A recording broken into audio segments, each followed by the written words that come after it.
Today we have a trusted mortgage lender here with us, and let her introduce herself. Hello, ladies and gentlemen. My name is Lindsay Camp, and I am with Highlands Residential Mortgage here in Northwest Arkansas. However, I am licensed in Arkansas, Oklahoma, Missouri, Texas, and Virginia. So we have lots of people that we can help out there. And we're going to talk to you today about how to become pre-approved and what that means for you. What is the first step to buying a house when obtaining a mortgage?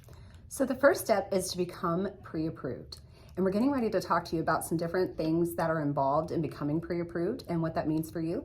But becoming pre-approved in talking with your professional is going to help you and set you up to make your offer so that the seller knows that you are fully prepared to get the loan in the end. And that's really what a pre-approval does. How do I know which loan type is best for me? So the different loan types, and there are several, that's what the pre-approval letter does, is your lender is going to look and evaluate your credit.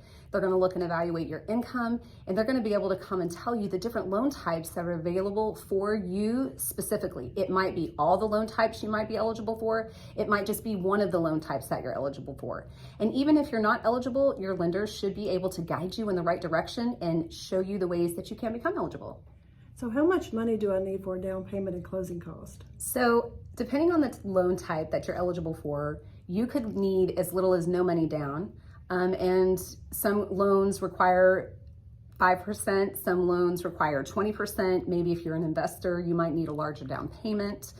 So again, depending upon which option is best for you will determine the down payment. And then closing costs are going to be different depending upon what area you live in. They're going to be dependent upon if you have your insurance and your taxes escrowed into your payment. And they're also going to be dependent upon the price point that you're looking and what title company you're using. So all of those factors encompass about how much it's going to cost for you to do this.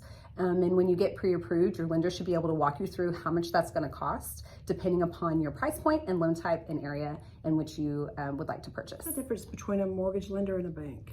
So there are a couple of key differences between a mortgage lender and a bank. However, the majority of us are very similar when it comes to loans on the secondary market.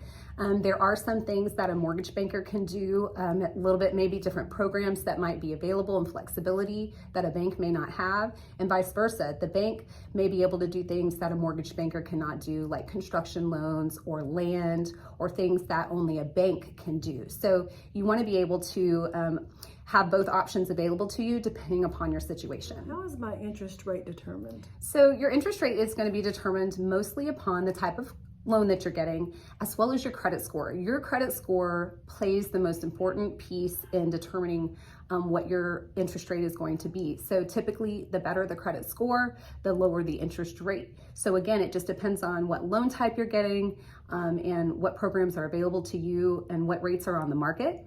And for you to, shop around to the different lenders that are available in the banks to make sure you're getting the very best deal whenever you are ready to lock in your rate, which usually happens whenever you have a contract. A lot of times, there are some programs available that maybe you can lock before you have a contract, but typically you want to lock in that rate once you have a contract so that you know how many days to lock in your interest rate for, because interest rates expire. They have a locking date period, and so they're only good for a certain period of time. So you just want to make sure that you don't exceed that time, or it could cost you to lose your rate, or even cost you money to extend the rate further than when you originally planned to close. So those are just some things to consider when you're locking in a rate. What is PMI and how is it different per loan type?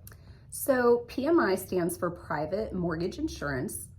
And basically, it's an insurance policy that covers the lender, in layman's terms. In the event that you default on your loan, we have a way to recover our money. And in a government loans, like FHA loans or VA loans don't have PMI, but government loans like FHA or rural development, they have mortgage insurance for the life of the loan. Where conventional loan types have private mortgage insurance that eventually will go away as you pay down your mortgage. So the more equity you put in, then eventually that monthly premium will go away. VA loans and RD loans, as well as FHA loans, also have upfront fees. Sometimes you might be eligible for a waiver if you meet the qualifications for VA, where you don't have to pay that upfront fee. but the other loan types like RD or FHA do require those upfront fees that are financed into the loan depending on the loan program type. So once you talk to your lender and become pre-approved, they should be able to explain the differences and what these mean to you individually whenever you decide on which loan type's best for you. How long does this process take, and how long is my pre-approval letter good for? So your pre-approval letter, depending on which lender you go with, some of them are good for 90 days. A lot of them are good for 120 days, and that's because your credit report has an expiration date. And so once your credit report expires, typically you can renew your pre-approval letter for more time, but that's the reason why they have an expiration date. And then how long the process takes, it depends upon what you agree with the seller, but a typical loan closing takes about 30 days for all loan types.